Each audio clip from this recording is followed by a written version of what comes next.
morning. Good morning, everybody. Good morning. Good morning. Oh my gosh, they were waiting for this storm to come in, and it's stressful when you think there's going to be ice and snow, and hopefully you're living in an area that you're not having to deal with all that. My name's Linda Miller. I work here at Overbrook Quilt Connection, and I have been tasked with doing the Block of the Month demos for a number of years. Our patterns are written by Vicki Lawrence, who also is here at the shop. She does our long arming, but her business name is Prairie's Edge Patchworks. And she has written our Block of the Months for years now. She also writes a number of other patterns, so check her out. She has a website. Okay, those of you, I'm gonna apologize in advance. I'm gonna do some demo stuff later, but I'm also gonna do quite a lengthy orientation because we do have people who are new every year.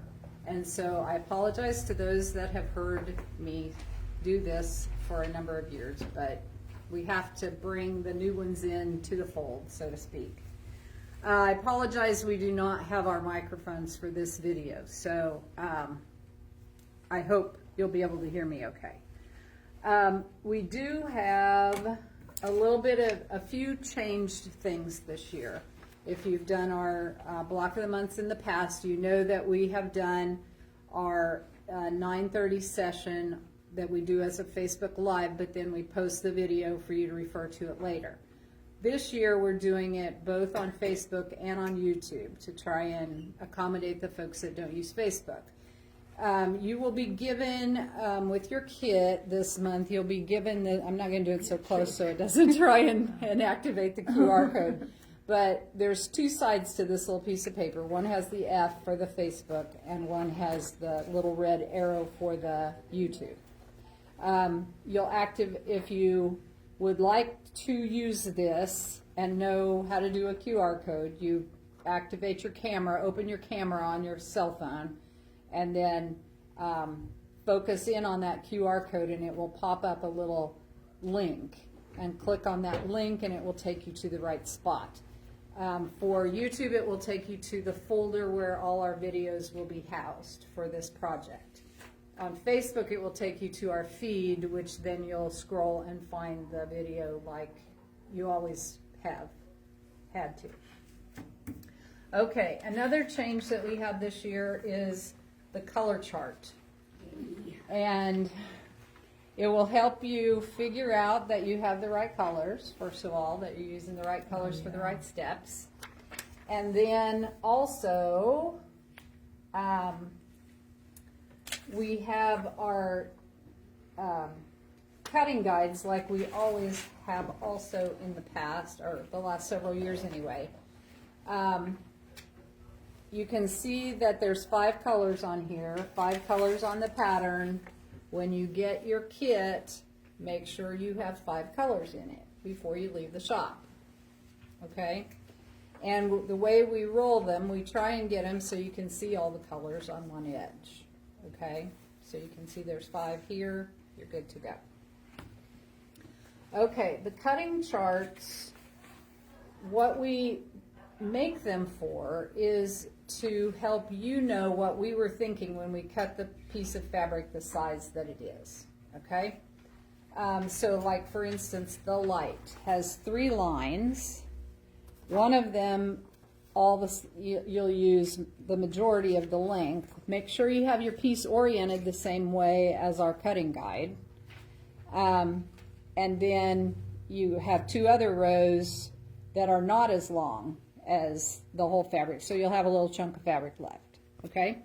Our thinking on these when we're doing them is what's the best utilization of the width of the fabric, so we don't have a lot of extra. For those of you who are consistent about bringing your blocks back every month, Amy's giving you the next kit, so she's obviously not going to give you a whole bunch of extra fabric. So we make sure there's a half an inch, at least a half an inch around all 4 sides. a half an inch extra length and width, okay? That should be enough if you are a person who pre-shrinks or starches. That should be enough to still not cause you a problem. Now, if you've not worked with batiks before, they're a little bit different than just regular wovens. If they happen to be my favorite, I would use batiks for every project if I had a choice. But they're woven a little tighter, the thread count's a little higher, the threads are often a lot finer than in a lot of woven fabrics. That gives you much less raveling, which I love. And also, if you haven't looked at YouTube, there's a lot of videos on how they dye batiks. It's very interesting. It's very different than how other fabrics are done. But because of that, they're washing it as they go. So that's another reason there's less shrinkage. There's also sometimes wax used in that process. So if you see little bits of wax left, sometimes on the fabrics, don't worry about that. It's, it's just part of the process. Often you can't tell the difference between front and back, which is really nice. Occasionally there will be a difference, like I'll show you on the light blue. It was the most obvious. The colors are brighter on this side. On this side they are less bright and they're a little blurry, I would call it. The pattern, the outline around the pattern is less distinct. Again, that might be the side you like. So do whatever you like with that.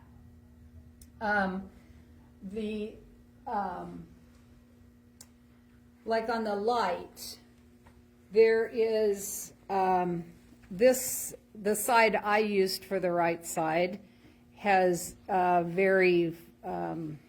not a lot of variation in between the little grains of rice, which is kind of what that pattern is. On the back side, it's a little brighter, and there are a few little dots in that, which I would call artifact. Sometimes it's more obvious in more intense colors. But again, if you like the brighter side, use the brighter side, or mix them up. I always say all batiks like each other. So, and that's not true in a lot of fabrics. So, if you mix it up, no big deal. There's also a lot of variation in the colors. There may be variation in the kits you get every month. The color may be a tiny bit different. And that also is part of the process. A lot of batiks are hand dyed, hand washed, hand stamped sometimes with the design. So yeah, it's just part of the batik process. Okay, I did pre-wash my fabrics because I wanted to see if anything was going to lose any color. And I don't even have a white sink, so I had to use a white bowl. And when I say pre-wash, I did not put it in the wash machine. I just used warm water and put it in a little bowl and let it soak for a little bit. The orange did bleed a tiny bit, but since, the tan is pretty much in, it's not going to show. So I wouldn't worry about that. Now, Vicki did say when she was doing her quilt that this very darkest one did bleed a little bit too. So just keep that in mind. So if you pre-wash, if you pre-starch, all of that's fine. But you don't have to. You can use it just as it comes. Okay, as you're doing your cutting, this is a convenience, and we try to make it as correct as possible. And sorry, I make notes all over the pattern when I'm doing it, so I know what I'm going to talk about. So, but anyhow, if there's any differences between the cutting on the pattern and the cutting here, size-wise or quantity of items, go with the pattern. Always, always, always go with the pattern. In this case, on the pattern, there in the light, there are two lines that are both 2.5-inch squares. One of them's 4, one of them's 8. Those are used for two different steps, so that's why she splits those up. And again, I'm referring to Vicki Lawrence when I say she. And she'll do that often in this pattern, or in any of her patterns, where you're using them for two different, so don't question it, it's right. Okay, for my sewing, I used a neutral tan thread that blends in with my background. I'm certainly not going to try and match every single color in the quilt. And I use a 50 weight. Some people prefer even the higher number is finer thread. Some people even prefer a finer thread than that. In thread and in fabric, as you sew, there are bits that are, so like you cut a 2.5-inch square and you sew it to another 2.5-inch square. When you fold the fold takes up a little room, and also the thread takes up a little bit of room. And you don't think about that when you're doing it, but over time, as the more seams you put together, the more effect it can have on your final project.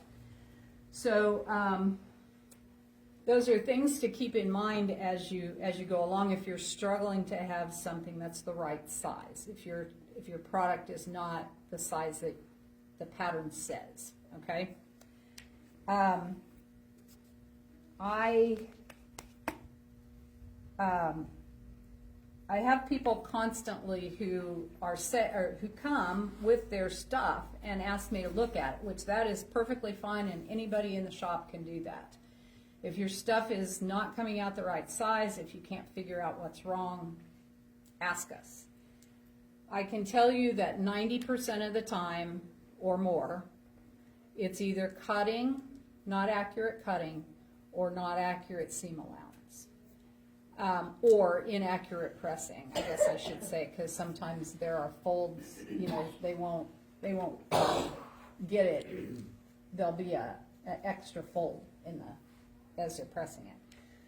So think about all those things first. And as we go through this project, I will show you different things that may make it easier if you're frustrated with some of the things not coming out the way you want them. I'll show you some things that may help. None of the things that I show you are required to purchase for the project. In fact, we didn't have any in the whole project. We didn't have any specialty rulers that you had to buy.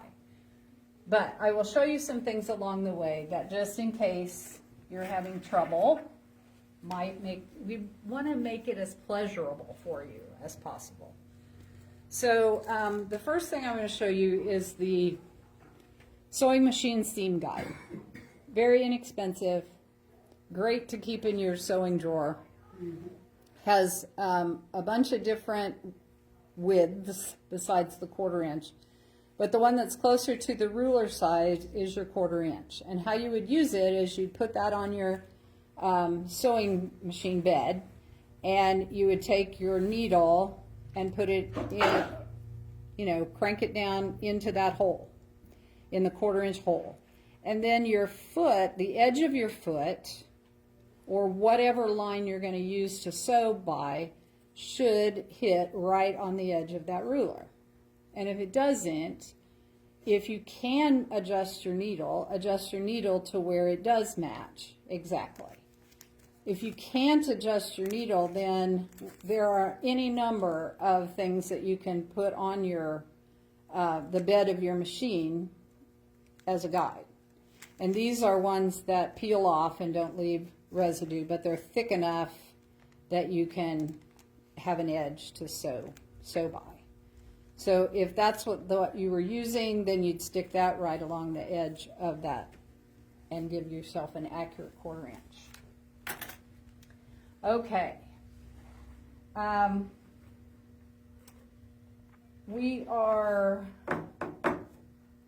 Okay, I'm going to instruct the way the pattern is written, but there are any number of ways to do every single step. And just because I teach it a different way than what you're used to, do it whatever makes you comfortable or whatever you're used to. But keep in mind the amount of fabric that we give you. So if you are one who really likes to make way oversized half square triangles or way oversized flying geese, you may or may not be able to do that based on the amount of fabric that we've given you. So just keep that in mind.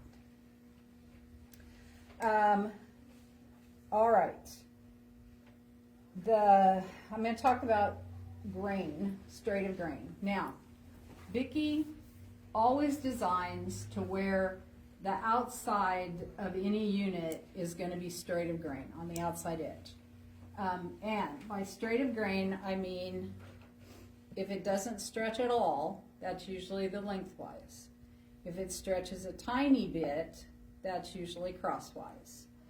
And when you have it on the diagonal and it stretches a whole bunch, that's bias. Okay, we have bias in various places, but the outside edges of everything are always going to be straight of grain. She's not going to ever use a technique where bias is on the outside of a half square triangle, for instance, okay? And the point behind that is she, again, is trying to remove frustration in things not shifting and getting out of whack when you press them and stuff. Okay, we try and press the seams. Also in the pattern, she has you press the seams a certain way, and for that, for the most part, is trying to make it so the seams in a unit will abut or nestle with each other, so it's easier for you to line up places that are points and things like that.